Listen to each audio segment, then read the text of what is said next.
The Major League Baseball draft is tomorrow, and the Astros have the first pick. It's the third time in the franchise's history. Today, they ended their 8-game skid, taking the series finale against the Reds. Let's go to the game, bottom of the fifth. Astros down 2-1, and here's Marwin Gonzalez with the RBI single. Brett Wallace would come around the score. It's his first game back with the Astros. More on him later. Game tied at 2. Astros up, and Jason Maxwell pinch hit, crushes this shot, a 2-run shot.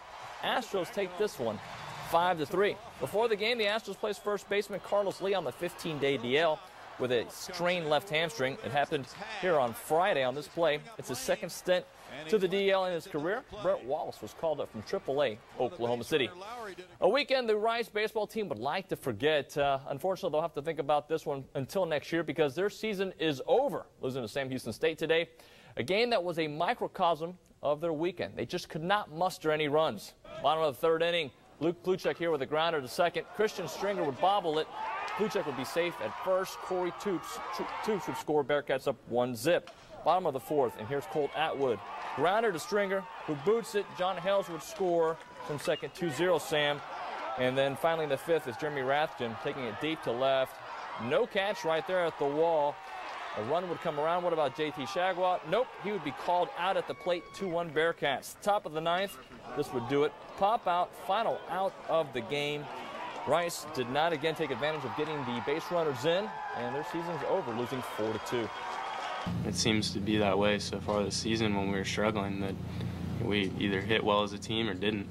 When we opened the season, we were really confident we were on a roll, and then, I don't know, we just never really got back in that groove as, you know, where we were in the beginning of the year, and it's just hard. In the nightcap, Arkansas gets 2 runs in the first on Sam Houston. The first an error, allowing Dominic Fiochello to score. Good stuff there for him.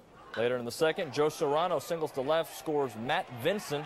Arkansas wins this one 5-1, and they advance to take on the winner of the Baylor Super Regional. And tonight, the Baylor Bears survive to play another day in the regional. They defeat Oral Roberts this afternoon, and tonight, DBU. That would be Dallas Baptist University. Baylor has to again beat DBU tomorrow to advance to the Super Regional, where they can again host.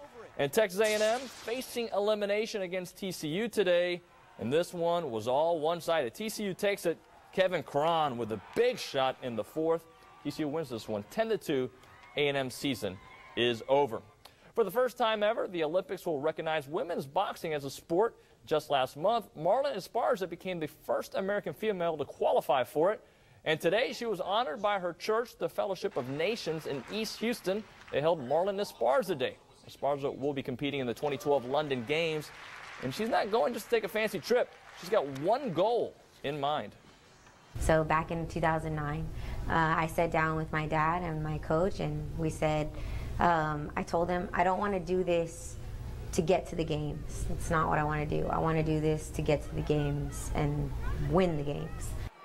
Game 4 of the Eastern Conference Finals was a tell of 2 halves. All Celtics in the first half and mostly Heat in the second. Boston just working up the Heat in the first, though. Paul Pierce with the shot fake, gets it in, gets Wade in the foul bucket. They'll take that.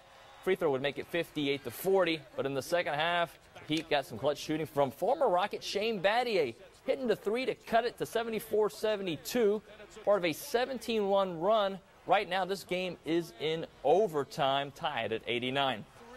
Knucklehead. Jacksonville rookie Justin Blackmon was supposed to be in Houston yesterday for an autograph show. He backed out because he was apparently ill. But last night, instead of being in bed resting, because remember, he's ill, he spent the night in jail, arrested for aggravated DUI charges. This is his second offense. Let's go to the Memorial Jack Nicklaus tourney. Tiger Woods in the hunt for his second win of the year at the 16th. Look at this one. Going good. This one goes in for a birdie. Tiger tied for the lead at 8 under. Gives you that little pump right there. Then on 18th, the birdie would drop for him. Very nice. He birdies 3 of the final 4 holes. Tiger goes on to win it. It's his 73rd career PGA Tour win, and he now ties Jack Nicklaus. Career wins. Tiger pleads with the victory and, of course, the milestone. To pull off that shot at 16, that was kind of sweet too. But to be able to tie Jack at, you know, 73 wins and to do it at such a young age, it feels really special. for you. All right, very good. Thanks, David. Thanks, we'll be right back.